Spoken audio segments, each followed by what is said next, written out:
So, like I was saying, I like to ask the nerdy questions sometimes, and Yes. they may not be the most. Like, everyone wants to ask about Aaron Rodgers and quarterback and Shador Sanders, and listen, I want to know about that stuff too. But I Yeah. was like, I have some more specific questions, and one question I think I got a really good response from both Omar and Mike on was questioning about the styles of defensive tackles, and because I wanted to lead it into a bigger response, and like I'll explain what I mean in a second here. So, like, I asked the question, they looked at 8 different defensive tackles in this draft class in the pre-draft visitors. And of course, they looked at more overall. But as far as pre-draft visitors, they looked at several different styles: 5 techs, noses, 3 techs, like Yes. those type of guys. And so I asked, like, do you guys, when you look at your roster, do you look to get a specific type of guy, or do you look to get just the best overall, and then you work with it after the fact? And Omar is kind of like, from my standpoint, it's just get the best player. We'll figure it out later. And then Yeah. Mike said, he kind of elaborated further on that. And I thought this was the really cool part. He said, when you get into the later rounds, that's when you start worrying about fits, because then guys are more just specialized to do a certain thing. And then you have to ask yourself, do you need that one thing? Like, for example, if you were to say, get, like, the Steelers really needed a shifty wide receiver, you'd get a quicker slot guy versus a taller, like, long ball receiver in the later rounds, in that situation. So, like, in this situation, I think the Steelers really need a guy who can be a 1 tech or a 3 tech, a guy that's in the middle of the defense, just taking on double teams, eating up offensive linemen, and just being that big guy in the middle. But they could also use a guy who does that and can flex around the line a little bit and be a 5 tech if they wanted to. So, like, that's the thing. And so when them saying, and Mike Tomlin saying, like, look, it's about pedigree.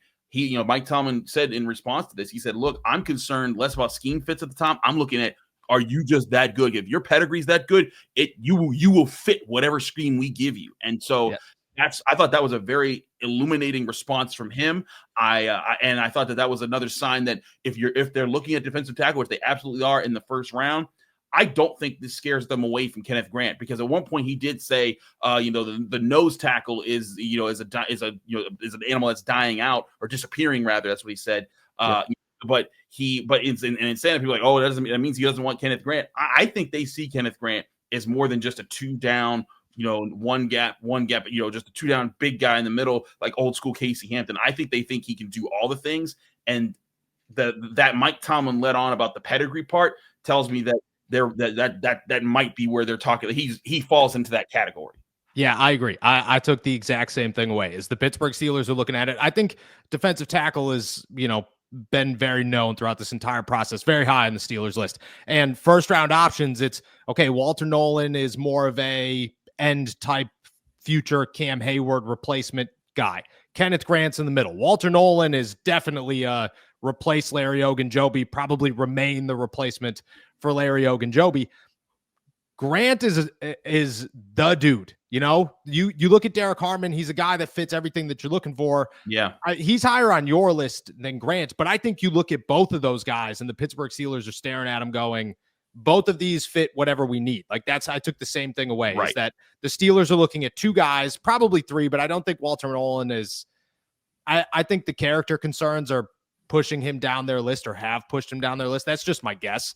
And when you look at those 2, you say they'll just plug him in, and it's Keanu Benton. Keanu Benton's good. You'll just plug him in and play him where you need to play. I agree with you 100%. And that's, where I stand with this.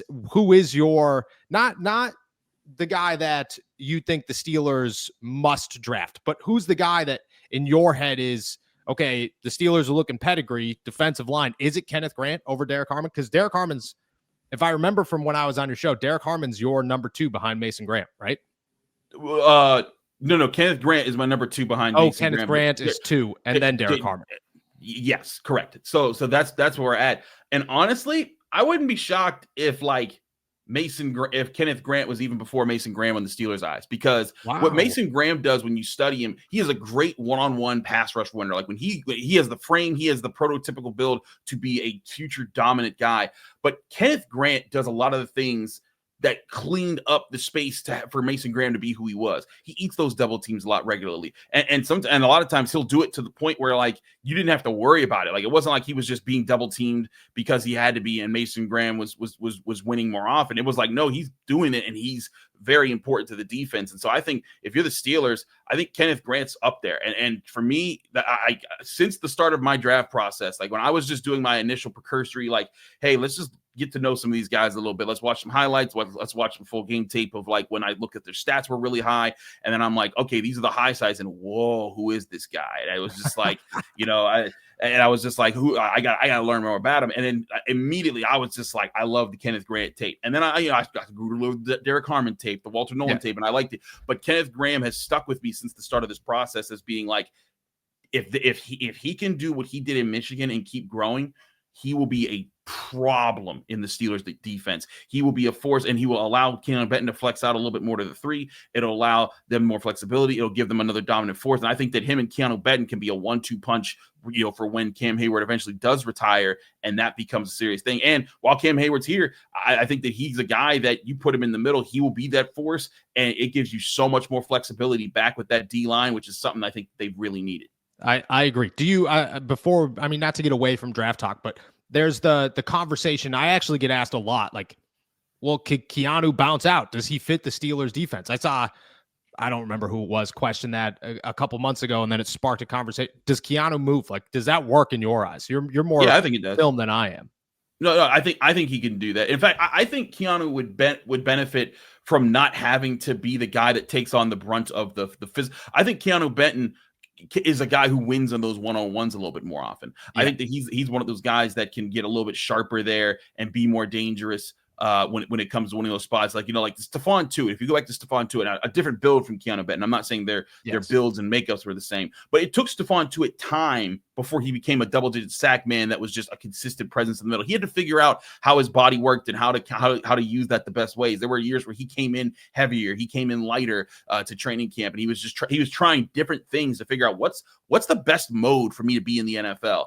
And I think Keanu Benton is in the process of doing that kind of stuff. Maybe not necessarily as heavily as a body changes as Stephon Tuitt went, but I think he's figuring out his pace, and that's if Keanu Benton figures it out, I think that he will be a really good 3 tech for the Steelers. I think he'll be a force there. But again, if you get a guy like Kenneth Grant who takes over those middle gaps, it'll free up Benton even more to move around and be flexible.